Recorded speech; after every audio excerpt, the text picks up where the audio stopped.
Hello students and friends. तो हम आज आ गए हैं इंटर के इंग्लिश के लिए जो 100 नंबर का सिलेबस है उसको कंप्लीट करने के लिए, और वो सिर्फ 2 महीने के अंदर ही कंप्लीट होगा। और इसी सिलसिले में हमने स्टार्ट किया वर्ब को। वर्ब हम जानते हैं कि कितना इंपॉर्टेंट है। बिना वर्ब के एक सेंटेंस फॉर्मेशन नहीं हो सकता। यानी किसी को हम कहते हैं गो, तो वो भी वर्ड ही होता है। यानी एक सबसे छोटा सेंटेंस जो होता है वो एक वर्ड का बनता है, और वो वर्ड भी क्या होता है, वर्ब ही होता है। यानी बिना वर्ब के किसी भी सेंटेंस को इमेजिनेशन भी नहीं कर सकते हैं कि बन सकता है ये। यानी बिना वर्ब के कोई सेंटेंस नहीं बन सकता। तो हम लोग सेंटेंस पढ़ने के लिए या टेंस पढ़ने के लिए पहले हम लोग वर्ब को पढ़ लेंगे, फिर जैसे ही हम आज वर्ब पढ़ लेंगे कल हम फिर टेंस पढ़ाएंगे और एक क्लास में पूरा टेंस को एंड करेंगे, है ना।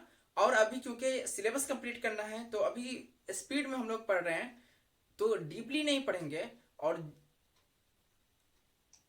कम से कम वक्त में हम ज्यादा पढ़ने की कोशिश करेंगे।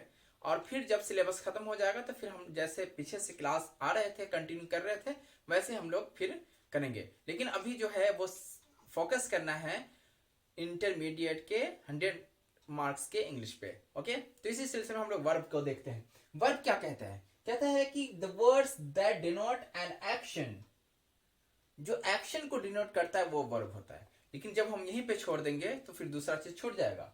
अक्सर जगह यही लिखा होता है कि verb is an action word, लेकिन वहां से इसका डेफिनेशन कंप्लीट नहीं होगा। लिखा है और दैट मेक क्वेश्चन, यानी वर्ब का ही काम होता है क्वेश्चन बनाना और निगेटिव।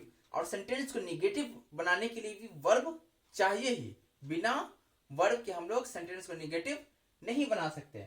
और टेंस को भी बदलने के लिए वर्ब की जरूरत होती है, उसे ही हम आर कॉल्ड वर्ब, उसे ही हम लोग वर्ब कहते हैं। तो the words that denote an action, ये एक पार्ट है, और दैट मेक क्वेश्चन निगेटिव और टेंस आर कॉल्ड वर्ब्स, ये दूसरा पार्ट है। फिर हम आगे देखेंगे एक पार्ट कैसे है और यहां से ये वो दूसरा पार्ट कैसे है। जैसे वर्ब जो होता है वो मेनली दो तरह का होता है। एक होता है लेक्सिकल वर्ब, इसी को दूसरे नाम से भी जाना जाता है, इसको ऑर्डिनरी वर्ब भी कहा जाता है, और या मेन वर्ब भी कहा जाता है, या एक्शन वर्ड्स भी कहा जाता है। यानी एक वर्ब है जो इसका एक काइंड है, उसको 4 नामों से जानते हैं: lexical verbs, ordinary verbs, main verbs और एक्शन वर्ड्स। ये मेन वर्ब्स की तरह काम करता है। यानी the words that denote an action, ये कहलाता है, इसका डेफिनेशन ये हुआ। जो एक्शन को डिनोट करता है वो कहलाएगा lexical verb, ordinary verbs, main verbs और एक्शन वर्ड्स। अब है ऑक्सिलरी वर्ब्स। क्या होता है ऑक्सिलरी वर्ब्स? ये वर्ब का दूसरा काइंड है। Auxiliary verbs, helping verbs, linking verbs भी इसको कहा जाता है। तो अब यहां से जो दूसरा डेफिनेशन था दूसरा पार्ट का, दैट मेक क्वेश्चन, और दैट मेक क्वेश्चन जो क्वेश्चन बनाता है, तो ये क्वेश्चन कौन बनाएगा? ये हेल्पिंग वर्ब जो होता है, ये ऑक्सिलरी वर्ब जो होता है वो क्वेश्चन बनाता है। निगेटिव, सेंटेंस को निगेटिव बनाता है। कैसे निगेटिव बनाता है? जैसे कहते हैं किसी को गो, जाओ, अब मना करेंगे नहीं जाओ, बोलेंगे नॉट गो तो गलत हो जाएगा। उसके लिए भी हमें हेल्पिंग वर्ब की जरूरत पड़ती है। अब कौन सा हेल्पिंग वर्ब की जरूरत पड़ती है? डोंट गो, मत जाओ। तो हमें वर्ब को अपने सेंटेंस को निगेटिव बनाने के लिए भी हमें क्या होगा? हेल्पिंग वर्ब की जरूरत पड़ेगी। और टेंस को भी चेंज करने के लिए हमें हेल्पिंग वर्ब की जरूरत पड़ेगी। तो वर्ब्स दो तरह के होते हैं। अब देखेंगे ये लेक्सिकल वर्ब्स, ऑर्डिनरी वर्ब्स और मेन वर्ब्स या एक्शन वर्ब्स जो होते हैं वो कितने तरह के होते हैं? ये 2 तरह के होते हैं। एक होता है ट्रांजिटिव वर्ब्स, एक होता है इंट्रांजिटिव वर्ब्स। अब ट्रांजिटिव वर्ब्स क्या होता है? ट्रांजिटिव वर्ब्स उसको कहते हैं जो मेन वर्ब के बाद, अगर मेन वर्ब के बाद ऑब्जेक्ट आता है हमारे सेंटेंस में तो हम लोग कहते हैं ट्रांजिटिव वर्ब। क्या कहेंगे? मेन वर्ब के बाद अगर ऑब्जेक्ट हमारे सेंटेंस में होगा तो हम लोग कहेंगे ट्रांजिटिव वर्ब। और इंट्रांजिटिव वर्ब क्या होता है? जो मेन वर्ब के बाद मेन वर्ब के बाद अगर हमारे सेंटेंस में ऑब्जेक्ट नहीं हो तो हम लोग कहेंगे ये इंट्रांजिटिव वर्ब है। यानी कि ऐसा वर्ब जिसको अपने मीनिंग को कंप्लीट करने के लिए ऑब्जेक्ट की जरूरत पड़ती है उसको कहते हैं ट्रांजिटिव वर्ब। और ऐसा वर्ब जिसको अपने मीनिंग को कंप्लीट करने के लिए ऑब्जेक्ट की जरूरत नहीं पड़ती है उसे इंट्रांजिटिव वर्ब कहा जाता है। अब देखेंगे हम लोग ये ऑक्सिलरी वर्ब या हेल्पिंग वर्ब या लिंकिंग वर्ब्स के कौन से कितने काइंड्स होते हैं। एक होता है प्राइमरी ऑक्सिलरी वर्ब, दूसरा होता है मॉडल ऑक्सिलरी वर्ब और तीसरा होता है मार्जिनल ऑक्सिलरी वर्ब। यानी ऑक्सिलरी वर्ब्स के 3 काइंड्स होते हैं। और प्राइमरी ऑक्सिलरी वर्ब्स के कितने काइंड होते हैं, इसके 3 काइंड्स होते हैं, verb to be, verb to do, verb to have and verb to do. ठीक है। मॉडल ऑक्सिलरी वर्ब्स के जो होते हैं वो ऐसे पढ़ा दिया जाता है कि मॉडल ऑक्सिलरी वर्ब्स 13 है यानी 13 है और ये दो ही वर्ब पढ़ाया जाता है, प्राइमरी ऑक्सिलरी वर्ब और मॉडल ऑक्सिलरी वर्ब। ये मार्जिनल ऑक्सिलरी वर्ब नहीं पढ़ाया जाता है।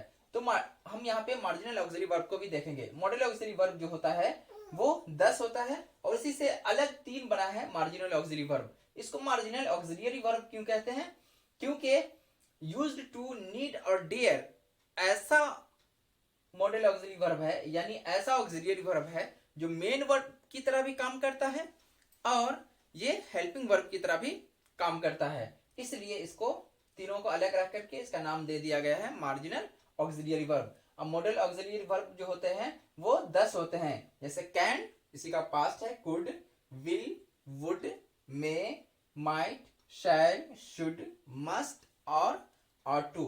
Use of modal auxiliary verb भी पढ़ाया जाएगा क्योंकि इसमें पूछा जाता है। अब प्राइमरी ऑक्सिलरी वर्ब के जो होते हैं वो 3 काइंड होते हैं। वर्ब टू बी, देखिए वर्ब टू बी में क्या आता है, वर्ब टू बी बहुत इंपॉर्टेंट है। वर्ब टू बी में आता है am, is, are, was, were, be, been and being. ये जो होता है ये वर्ब टू बी में आता है। ओके। और वर्ब टू हैव में क्या आएगा, वर्ब टू हैव में आता है, इसको याद रखना, वर्ब टू हैव में आता है हैज, हैव एंड हैड। और वर्ब टू डू में क्या आता है, डू, डज एंड डिड। ये 3 आते हैं वर्ब टू डू में। तो इसको याद कर लेना है। और किस तरह से ये वर्ब का पूरा खानदान है, ये किस तरह से वर्ब चेंज हुआ है और किस तरह से इसका काइंड्स बदला है, ये एकदम क्लियर हो जाना चाहिए और इसका कंसेप्ट भी क्लियर हो जाना चाहिए, माइंड में रख लेना है। अब हम देखेंगे ये हेल्पिंग वर्ब होता है, ये जो मेन वर्ब है और ये हेल्पिंग वर्ब है, उस दोनों के बीच रिलेशन क्या होता है, यानी वो रिलेशन कैसा बनाता है, वो कैसे सेंटेंस में यूज होता है। ओके। अब हम देखेंगे कि जो हमने पढ़ा है जस्ट कि मेन वर्ब क्या होता है और हेल्पिंग वर्ब क्या होता है, इस दोनों के बीच रिलेशन क्या होता है, इस दोनों को पहचानना जरूरी है कि इस दोनों के बीच अगर रिलेशन को आप पहचान जाएंगे तो सेंटेंस में इसे यूज करना बहुत ही आसान हो जाएगा। तो relation between main verb and auxiliary verb यानी हेल्पिंग वर्ब। तो टेंस को ही एक्टिव वॉइस कहते हैं। टेंस को ही क्या कहा जाता है, एक्टिव वॉइस, और इसका हम लोग पैसिव वॉइस पढ़ते हैं। तो टेंस को ही एक्टिव वॉइस कहा जाता है। एक्टिव वॉइस में यानी एक्टिव हमारा सेंटेंस होगा तो क्या होगा, verb to be. Verb to be हमने पढ़ा है। वर्ब टू बी कौन कौन से होते हैं, am, is, are, was, were, be, been and being. ये वर्ब टू बी होता है और इस वर्ब टू बी के बाद हमेशा सेंटेंस में जो होता है वो V4 का यूज होगा, यानी वर्ब में आईएनजी लगेगा। जैसे अगर हम लिखते हैं कि दे, अगर लिख दिया कि दे आर और यहाँ फिल इन द ब्लैंक्स है, दे आर और यहाँ फुल स्टॉप है और ब्रैकेट में लिख दिया प्ले। अब कहेगा यहाँ कि इसके वर्ब का कौन सा फॉर्म हम लोग यूज करेंगे। ये हमारे पास ऑप्शन है play, number 2 plays, number 3 playing और नंबर 4, 4 ऑप्शन है, और प्लेड। हमारे पास ये 4 ऑप्शन है और इस 4 ऑप्शन में हमें चूज करना है कि कौन सा ऑप्शन हम लोग यहाँ पे लगाएंगे।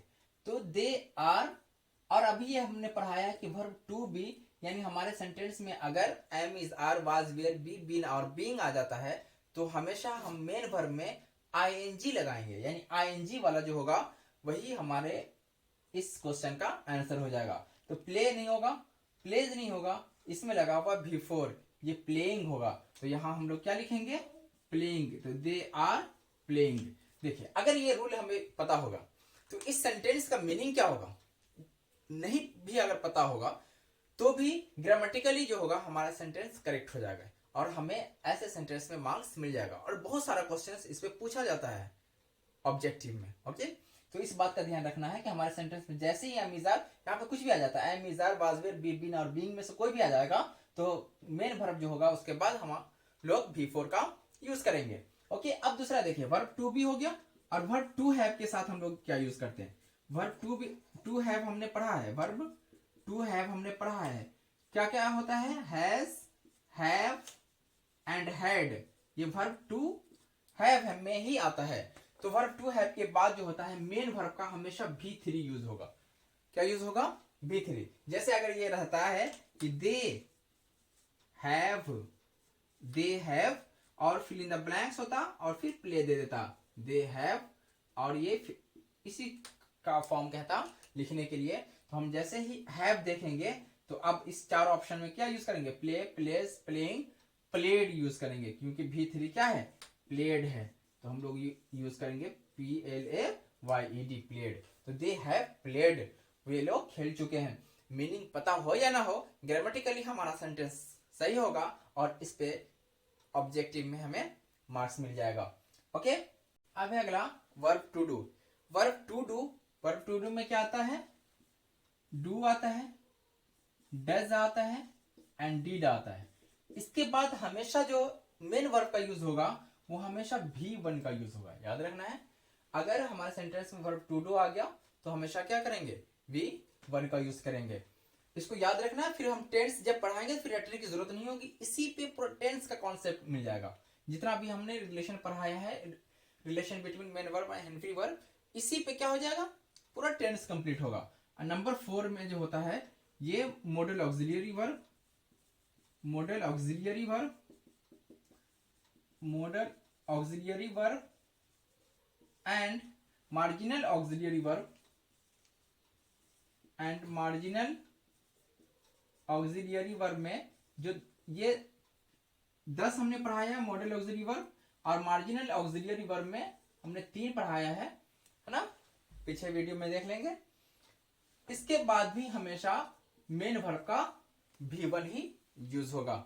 तो हमें उम्मीद है कि आपको वर्ब फॉर्म आता होगा। अगर वर्ब फॉर्म नहीं आता होगा तो कमेंट करके बता देंगे, हम वर्ब फॉर्म्स का पूरा लिस्ट ही डाल देंगे जहां से आप उसे याद कर सकते हैं।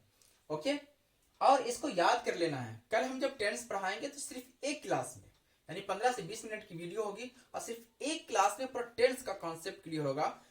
आपने कभी नहीं पढ़ा होगा वैसे, और रटने की जरूरत नहीं होगी, कंसेप्चुअल होगा और एक बार में सिर्फ 20 मिनट में पूरे टेंस को कंप्लीट करेंगे।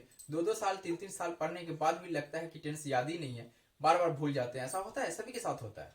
तो कल हम टेंस पढ़ाएंगे और एक क्लास में पूरा टेंस क्लियर होगा। Okay, thank you very much. अगर आपको ये वीडियोस अच्छी लगे तो जरूर मेरे चैनल को सब्सक्राइब कर दें, वीडियो को लाइक और शेयर करें और दोस्तों के साथ भी शेयर करें। और जो लोग भी इस इंटरमीडिएट एग्जामिनेशन के लिए 100 मार्क्स की इंग्लिश की तैयारी करना चाहते हैं उन्हें भी ये वीडियो पहुंच जाए, जिससे उन्हें भी फायदा हो जाए।